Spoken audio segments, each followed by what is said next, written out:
Hoy vamos a tratar un tema muy recurrente que preguntan muchísimos clientes y es cuál es el coste total de una persona asalariada.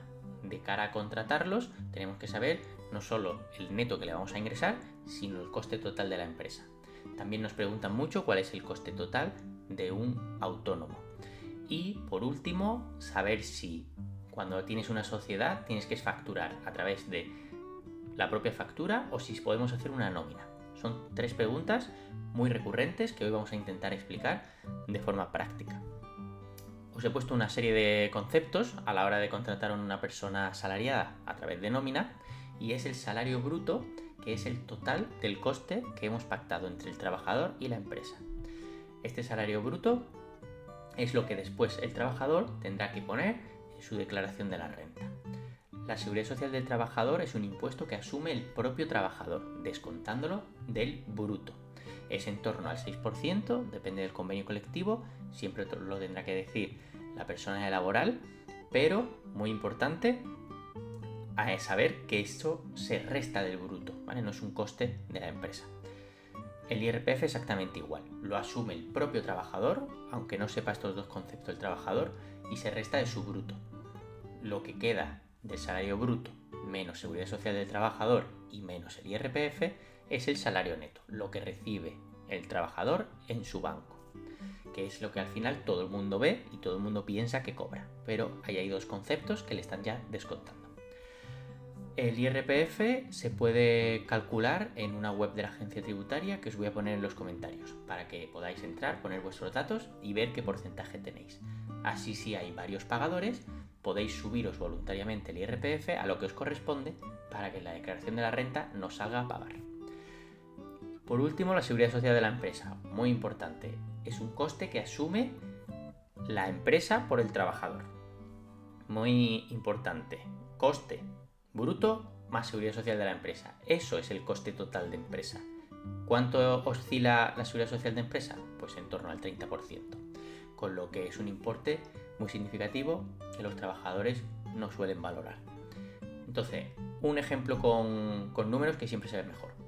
Si una persona cobra 44.556 euros brutos, por el camino se va la seguridad social del trabajador en torno a un 6%, que son 2.600, impuesto que paga el propio trabajador, el IRPF, que es lo que se pone en la declaración de la renta y se puede calcular en el link que os voy a poner en los comentarios que veis en pantalla en azul, varía en función del bruto anual, que en este caso son 8.911,20 euros. Salario neto, lo que esta persona está recibiendo en su banco, de 44 que cobraba, 32. El empresario, aparte de pagar esos 44, tiene que pagar la seguridad social de empresa, es decir, un 30%, 13.366,80 euros más.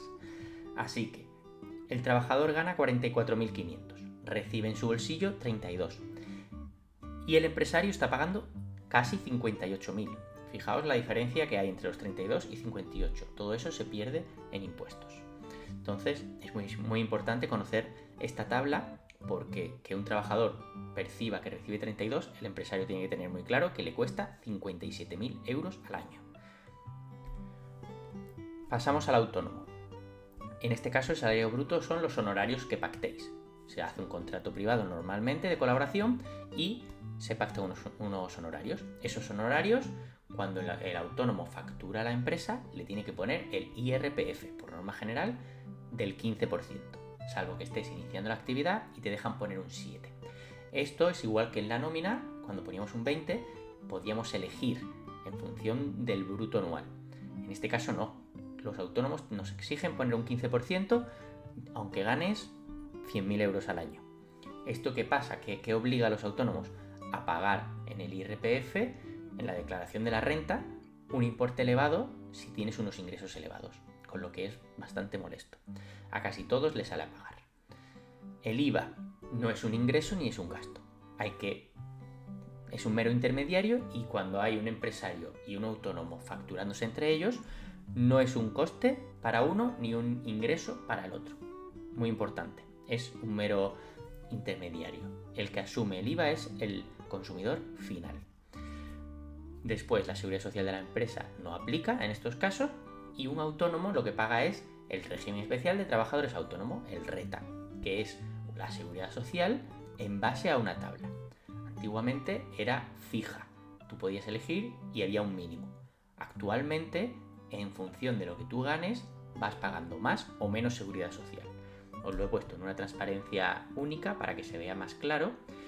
En esa primera columna azul veis el tramo, lo que gana en neto. Si has ganado pues 1.000 euros, por ejemplo, te colocas en la tercera línea y ves, en función de si es 2023, 2024 o 2025, la base y la cuota. La cuota es lo que pagas, que es lo importante.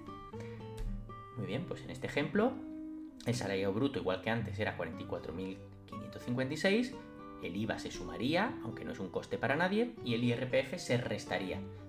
Pregunta que me hacen mucho, ¿el IVA y el IRPF cómo se calcula? Ambos contra los 44.556, el 21% del bruto y el 15% del bruto. Se suma y se resta. Quedarían 47.229,36. Por último, el RETA, que es la seguridad social que asume el propio trabajador autónomo, 4.680 en base a la tabla que os acabo de enseñar. Y por último, un autónomo con nómina. Esto es lo mejor de ambas partes, es decir, no tienes IVA, los honorarios son los pactados, el IRPF lo puedes calcular en base a ese link que os he puesto antes, con lo que está ajustado a lo real, y la seguridad social se paga a través del RETA en función de la tabla que también os he enseñado, con lo que sin duda todo el que tenga la posibilidad, que sea empresario, tiene que hacerse autónomo con nómina, pagar la retribución, el régimen especial de trabajadores autónomos por la seguridad social y el IRPF variable a través del link que os he puesto y sin IVA. Este es el mejor ejemplo. Por último, os pongo unas preguntas frecuentes. Muchos me decís, ¿qué opción elijo? Pues realmente está bastante claro. La ley dice que si una persona, ¿cuándo es una persona asalariada? Pues siempre que el empresario ponga los medios a su disposición, le ponga los ordenadores, el horario, qué trabajo tiene que hacer, su oficina. Es decir, la persona es asalariada, no está poniendo nada, va, trabaja y se vuelve a su casa, pero no le pertenece nada y le están exigiendo horarios, oficina, etc. ¿Cuándo tengo que contratar a un autónomo con factura? Pues siempre que el trabajador sea totalmente autónomo, tenga sus ordenadores, tenga su horario, trabaja donde quiera, no tienes que facilitar una oficina, paga su propia seguridad social.